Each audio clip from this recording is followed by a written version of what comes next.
COMPUTE। Compute का मतलब होता है गणना करना, और कंप्यूटर हो गया आपका गणना करने वाला, कैलकुलेट करने वाला। ठीक है। दूसरा प्रोग्राम, PROGRAM, प्रोग्राम होता है प्रोग्राम लिखना, और PROGRAMMER, प्रोग्राम होता है कि जो आपकी लैंग्वेज है वो लिखने वाला। ठीक है। तो सबसे जो पहले फादर ऑफ कंप्यूटर माने जाते हैं वो माने जाते हैं आपके चार्ल्स बेबेज को, CHARLES BABBAGE, चार्ल्स बेबेज। और सबसे पहली जो प्रोग्रामर है वो मानी जाती है एडा लवलेस। आपको ये चीज़ें ज़रूरी है याद करनी। ठीक है। चार्ल्स बेबेज कंप्यूटर के फर्स्ट फादर ऑफ कंप्यूटर इन्हें बोलते हैं, फादर ऑफ कंप्यूटर। इन्होंने सबसे पहला एनालिटिकल इंजन बनाया था, उस कंप्यूटर का नाम था एनालिटिकल इंजन। ठीक है। जैसे आज के कंप्यूटर में हार्ड डिस्क लगती है, आपके फ़ोन में मेमोरी इकट्ठा करने के लिए आपका मेमोरी कार्ड लगता है, वैसे उस कंप्यूटर में पेपर टेप और पंच कार्ड लगते थे। पेपर टेप और पंच कार्ड से मेरा मतलब है, मतलब डेटा स्टोर करने के लिए इनका यूज हुआ करता था। ठीक है। तो ये चीज़ें आपको ज़रूरी चीज़ पता करनी है। और अगर इनका वो भी लिखना चाहो एनालिटिकल इंजन, आप गूगल पे सर्च करके आप उसके बारे में पूरा पढ़ सकते हो, बहुत लंबी चौड़ी थ्योरी है। ठीक है। ये बताया जाता है इनके बारे में, चार्ल्स बेबेज के बारे में, जितने इन्होंने आविष्कार करे हैं। तो फाइनेंशियल मतलब पैसों की कोई दिक्कत की वजह से इन्होंने अपने आविष्कार अधूरे छोड़ने इन्हें पड़ गए थे। ठीक है। तो ऐसा है, आप पढ़ोगे जैसे फर्स्ट जनरेशन के computer, second generation, third, fourth, fifth, इनकी कोई जो होती है, आप हर वेबसाइट पे जाके चेक करोगे तो अलग अलग टाइमिंग उस पर दिखा रखी होगी, 2-3 साल का फ़र्क होगा। ये सारी चीज़ें ज़रूरी हैं, मैं उसके लिए आपको बुक प्रोवाइड करा दूंगा, मैंने लिखी हुई है। ठीक है। और आपको जितनी नॉलेज है इस वीडियो के डिस्क्रिप्शन में चेक करना, वहाँ से भी मिल जाएगी, और आप उसे अलग से भी पढ़ सकते हो। जो ज़्यादा ज़रूरी चीज़ें मैं आपको वो बता रहा हूँ थ्योरी में। ठीक है। बाकी प्रैक्टिकली आगे काम आएगा लाइफ में, आपको प्रैक्टिकली ज़रूरी है। ठीक है। क्योंकि थ्योरी तो आप कभी भी, आपसे कोई कुछ पूछे तो गूगल है आपके पास, आप कभी भी देख लोगे। इतना पढ़ा रहा हूँ जितना आपको ज़्यादा ज़रूरी है, या आपको कहीं भी पूछा जा सकता है।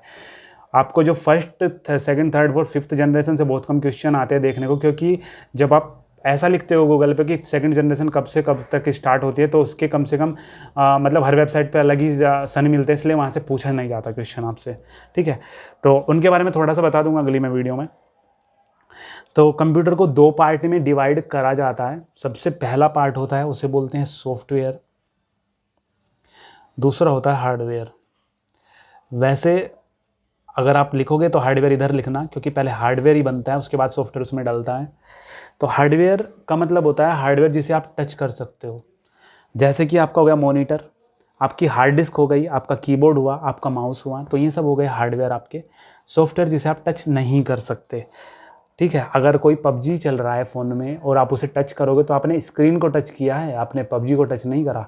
ठीक है। तो स्क्रीन को मैंने पहले बोल दिया कि वो हार्डवेयर है।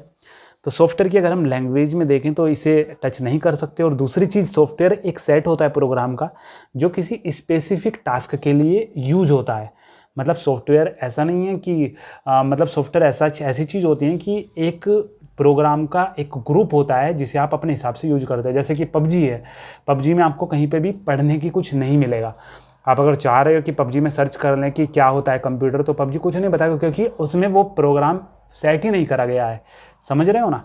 तो ये सब चीज़ें आपको मिलते हैं गूगल के क्रोम ब्राउज़र पे, या फिर आप याहू ब्राउज़र पे। तो कुछ ब्राउज़र्स होते हैं, सर्च इंजन होते हैं, उन पे ये चीज़ें मिलती हैं। तो जिस चीज़ का जो काम होता है वो काम करता है, उसको बोलते हैं सॉफ्टवेयर, एक स्पेसिफिक काम के लिए। ठीक है। तो अभी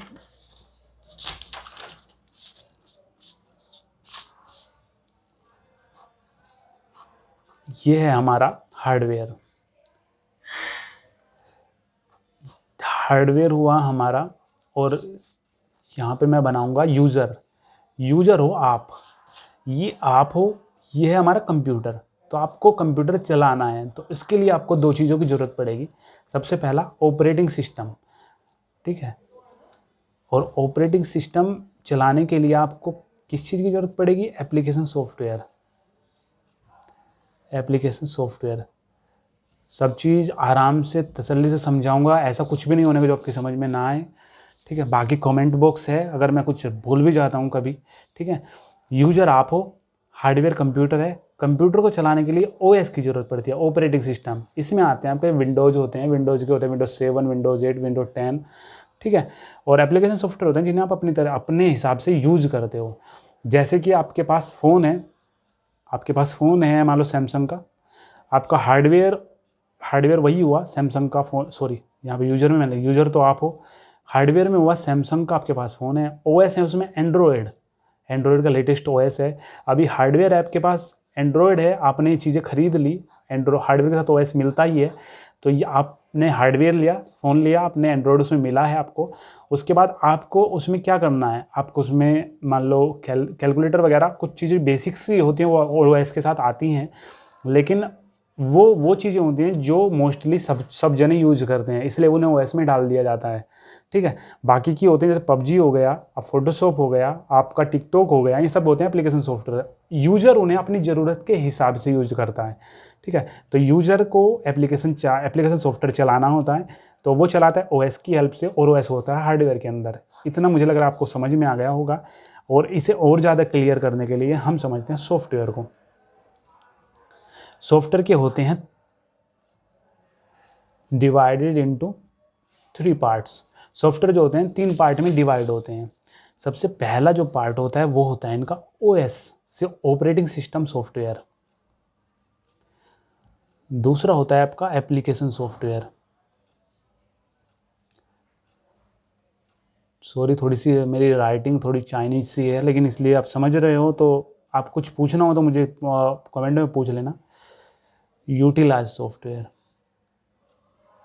तो 3 तरीके के सॉफ्टवेयर होते हैं जो सबसे ज़्यादा इम्पोर्टेंट होते हैं।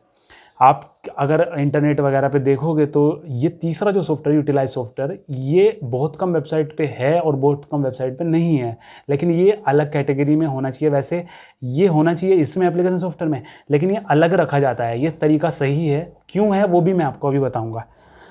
ओएस सॉफ्टवेयर को समझिए पहले। ओएस सॉफ्टवेयर होता है ऑपरेटिंग सिस्टम सॉफ्टवेयर, जिसके बिना यूजर ऑपरेट ही नहीं कर सकता एप्लीकेशन सॉफ्टवेयर को। ये ऑपरेटिंग सिस्टम होता है, ऑपरेट करता है, सारे सॉफ्टवेयर को ऑपरेट करता है। आप मान लो विंडोज़ का ले लो, कोई विंडोज़ 7 हुआ, विंडोज़ 8 हुआ, विंडोज़ विस्टा था, ठीक है, और विंडोज़ 10 हुआ, ये सब होते हैं विंडोज़ के सॉफ्टवेयर। एप्पल में जा मानोगे तो मैक होता है, मैक ऑपरेटिंग सिस्टम। गूगल ने भी अपना बनाया, क्रोम नाम से वो सॉफ्टवेयर है, ब्राउज़र है, ठीक है, और गूगल का ही एंड्रॉयड भी है गूगल का, ठीक है। उसके बाद यूनिक्स आता है और इसे लाइनक्स आता है, कुछ जन इसे प्रोनाउंस करते हैं लिनक्स भी बोलते हैं, लाइनक्स भी बोलते हैं, तो लाइनक्स है ये, ठीक है। तो ये ऑपरेटिंग सिस्टम सॉफ्टवेयर है। कंप्यूटर में सबसे पहले ये डलते हैं, उसके बाद उसमें एप्लीकेशन सॉफ्टवेयर डलते हैं, ठीक है। अगर आपके फ़ोन में कोई दिक्कत कर रहा है, कोई सॉफ्टवेयर कुछ भी नहीं चल रहा है, तो आपके फ़ोन में ये चीज़ें दोबारा डाली जाती हैं, ठीक है। एप्लीकेशन सॉफ्टवेयर, अगर आपके फ़ोन में गाने सही नहीं चल रहा है, आपके फ़ोन में पबजी नहीं चल रहा, आपके फ़ोन में सारे सॉफ्टवेयर काम नहीं कर रहे हैं, तो कंप्यूटर में सॉफ्टवेयर जो डलता है वो डलता है ये वाला ओएस सॉफ्टवेयर। ये दोबारा डल जाएगा, इसके सारे कंपोनेंट आ जाएंगे कंप्यूटर में, फिर ये आसानी से डल जाते हैं, ठीक है। तो एप्लीकेशन सॉफ्टवेयर वो सॉफ्टवेयर होते हैं जो आप अपनी ज़रूरत के हिसाब से यूज करते हो। मान लो राम और श्याम 2 भाई हैं, एक जने को पढ़ने का शौक़ है, एक जने को खेलने का शौक़ है गेम का। एक जना डालता है अपने फ़ोन में पढ़ाई का कोई सॉफ्टवेयर, दूसरा जना डालता है गेम का कोई सॉफ्टवेयर। तो चॉइस है दोनों की अपनी, ये गेम डालता है, ये पढ़ाई का डालता है, तो ये एप्लीकेशन सॉफ्टवेयर होते हैं। मतलब एक स्पेसिफिक टास्क के लिए जो यूज़ होते हैं उस सॉफ्टवेयर बोलते हैं, लेकिन एप्लीकेशन सॉफ्टवेयर वो होते हैं जिनको आप अपनी मर्ज़ी से आप उन्हें इंस्टॉल करते हो, ठीक है। हर एप्लीकेशन सॉफ्टवेयर वही होता है। पबजी एक एप्लीकेशन सॉफ्टवेयर है। आपके फ़ोन में जितने भी ऐसे सॉफ्टवेयर हैं जिन्हें आप यूज करो या मत करो, कोई आपको फ़र्क नहीं पड़ने का, तो वो होते हैं एप्लीकेशन सॉफ्टवेयर। और ज़्यादा डिटेल में आगे बात करेंगे। यूटिलाइज सॉफ्टवेयर में आते हैं एंटीवायरस। दूसरी चीज़ होती है इसमें डिस्क डिफ्रैगमेंट। देखा जो ये दूसरी क्लास है वैसे, लेकिन मैं ये चीज़ें सबको आपको कंप्यूटर में दिखा दूंगा करके। Defragment, DEFREGMENT, disk defragment. देखिए इसे ज़्यादातर लोग इसी में ऐड कर देते हैं, क्योंकि इन्हें भी डालो मत डालो, लेकिन ये अलग होता है यूटिलाइज सॉफ्टवेयर। ये जो होते हैं ये इसे सही करते हैं, मतलब इसे तरीके से रखते हैं। अभी एंटीवायरस जो होता है आप डालो मत डालो, लेकिन अगर आपके इसमें वायरस आ गया तब दिक्कत होती है एप्लीकेशन सॉफ्टवेयर को चलाने में, क्योंकि जो वायरस आता है वो आपकी इसमें से कुछ फाइलें हटा देता है और अगर इसमें से कुछ फाइल हट गई तो मान लो आपका पैर ही कट गया और आप ले रहे हो अच्छा उसके लिए जूता, तो जूता चलेगा नहीं, पहन नहीं पाएगा लैपटॉप कंप्यूटर, ठीक है। तो एंटीवायरस होते हैं यूटिलाइज सॉफ्टवेयर, ये जो सॉफ्टवेयर होते हैं ये रन कराते हैं आपके लैपटॉप को स्मूथली और सही तरीके से। तो एंटीवायरस हो गया आपका। और डिस्क डिफ्रैगमेंट होता है, मान लो आपके लैपटॉप में 2 GB मान के चलो 2 GB का मेमोरी कार्ड है, आपने पबजी डाल लिया 1.5 GB का, बच गया आपके में 500 MB बच गई, ठीक है। उसके बाद आपने पबजी डिलीट कर दिया तो आपके वहाँ पे थोड़ी सी मतलब जो 1.5 GB आपने ख़त्म करी है उसमें से 200 MB अभी भी यूज हो रही हैं, क्योंकि पुरानी जो डिलीटेड फाइल है वो कहीं पे आपकी जगह ले रही है। तो डिस्क डिफ्रैगमेंट चलाने पे जो पुराने डिलीट हमारी फाइलें होती है वो उन्हें साफ़ कर देता है और हमें 700 MB देगा वो वापस। 700 नहीं देगा, 1.5 MB तो वो हो गया और 500 MB ये हो गया। तो यहाँ पे वो दे रहा था 1.8 के आसपास, तो वहाँ पे 2 GB दिखाने लगेगा।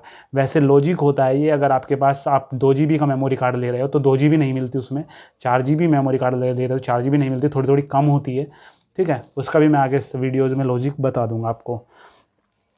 अभी फ़िलहाल आपको एक चीज़ और समझनी है इस वीडियो में लास्ट। तो जो आपका गूगल है, आपने गूगल सब जानते हो, गूगल को लैरी पेज और सर्गे ब्रिन 2 लड़के थे उन्होंने बनाया है, लड़के थे नहीं लड़के हैं। तो जो आप वीडियो देख रहे हो मतलब ज़्यादा बड़े नहीं वो लड़के हैं। अभी आपको गूगल की बताऊं तो 4 सितंबर 1998, 21 साल पहले गूगल चली थी।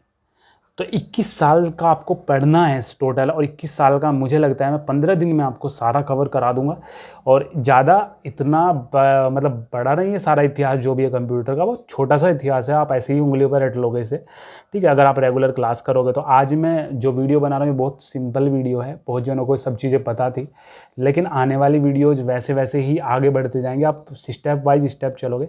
21 साल मतलब अगर गूगल की देखो तो मैंने बताया 4 सितंबर 1998 जो थी, इस टाइम में गूगल इस्टेब्लिश हुआ था, फाउंड हुआ था, लैरी पे सर्गे ब्रिन ने करा था। वो बहुत छोटे हैं यार, मतलब ज़्यादा ज़्यादा 40 साल की उम्र है उनकी अभी, ठीक है। अभी तो वो दुनिया देखेंगे, आप उनसे मिलने जाओगे कभी, ठीक है ना। वो बहुत छोटे हैं, मतलब ज़्यादा बड़े नहीं हैं वो, जैसे आप समझोगे कि भैया गूगल का जो संस्थापक था वो मर गया होगा, ऐसा कुछ नहीं है। आप अगर एप्पल की बात करो तो एप्पल जो है और विंडोज़, स्टीव जॉब्स ने बोला था, जो फाउंडर हैं एप्पल के, उन्होंने बोला था कि विंडोज़ हमारी हमेशा कॉपी करता है, और खुलेआम बोल दिया था, ये होता है कॉन्फिडेंस।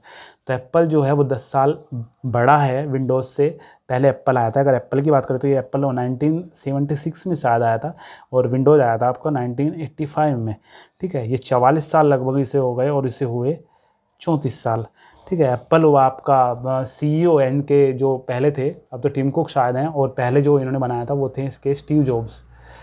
स्टीव जॉब्स 5 अक्टूबर में शायद 5 अक्टूबर 2011 में शायद ये मर गए थे किसी मतलब बीमारी के चलते, ठीक है। स्टीव जॉब्स से इतना पैसा था, मतलब यार ये पढ़ाई से अलग बात है तो, लेकिन यार वो टैलेंटेड आदमी थे बहुत ज़्यादा। आज भी अगर गूगल पे आप देखोगे तो लिखा जाता है कि स्टीव जॉब्स की तरह प्रेजेंटेशन कैसे दें, मतलब प्रेजेंटेशन देने में एकदम महान आदमी था स्टीव जॉब्स। आप इसकी कोई प्रेजेंटेशन कोई स्पीच देखना, कितने मतलब टैलेंटेड आदमी है। विंडोज़ की माने तो विंडोज़ का है अभी आपका है बिल गेट्स, नाम सुना होगा आपने। तो एप्पल का है स्टीव जॉब्स, विंडोज़ का है बिल गेट्स, ठीक है। तो ये ज़्यादा पुराना अभी मैटर नहीं है, तो हम धीरे धीरे आप सब चीज़ क्लियर कराएंगे। कोशिश करूँगा जो अगली वीडियो होगी वो उसमें मैं कुछ इंडेक्स रखूँगा, जैसे सबसे पहले मैं आपको सिखाऊँगा पेंट, दूसरे में सिखाऊंगा मैं आपको नोट्स, तीसरे में मैं सिखाऊंगा आपको वर्ड पैड, फिर सिखाऊंगा आपको MS वर्ड में से माइक्रोसॉफ्ट वर्ड। अब मैंने आपको बताया है ना कि मैं तरीके से चलाऊंगा, इस तरीके से चलाऊंगा कि अगर आप मुझसे कभी पूछोगे कि सर आपने नोटपैड के बाद ही वर्ड पैड क्यों कराया, तो उसका एक लॉजिक होगा, ठीक है। जो ये सॉफ्टवेयर हैं तीनों, ये सारे लिखने के काम आते हैं। नोटपैड अगर आपको कोई घर पे पापा आपके घूम रहे हैं, आपको बोले अरे नंबर नोट करना, तो कंप्यूटर में सबसे जल्दी खुलता है नोटपैड। ये नहीं खुलने का। अगर i7 आपके पास है, प्रोसेसर अच्छा है, तब तो अलग बात है, लेकिन फिर भी ये टाइम लेगा। ये खुल सकता है जल्दी, ये खुल सकता है, लेकिन ये बहुत छोटा सॉफ्टवेयर होता है, बहुत कम इसमें जो होते हैं टूल्स होते हैं, इसलिए बहुत जल्दी खुल जाता है। नोटपैड में सब ज़्यादातर हिसाब रखते हैं। अगर आपको फॉर्मेटिंग वगैरह चाहिए तो माइक्रोसॉफ्ट वर्ड में रखते हैं, ठीक है। वो सब चीज़ें आगे की बात है, बाकी बने रहिए हमारे साथ, आगे आने वाली वीडियो में बहुत कुछ सीखने को मिलेगा, ठीक है। वीडियो कैसी लगी मुझे ज़रूर बताना, और यार मैंने थोड़ी सी मेहनत इस वीडियो के लिए सही में करी थी, ठीक है। बाकी आपको कुछ भी पूछना है मुझसे पूछना, मैं भी आपके सहारे पुराने दिन अपने याद कर लूँगा, जिस तरीके से मेरी कंप्यूटर की थिंकिंग होती थी, हर बातें कंप्यूटर की लैंग्वेज में होती थी। ठीक है, तो चलो फिर मिलते हैं अगली नई वीडियो में। वीडियो अच्छी लगी लाइक कर लेना, और अपने जितने भी मतलब जानकार हैं आपको, आप चाहते हो कि वो इस वीडियो को देखें, तो उनके पास लिंक ज़रूर सेंड कर देना, क्योंकि स्टार्टिंग से अगर आप अभी से देखोगे तो आप बहुत कुछ सीख पाओगे। तो चलो।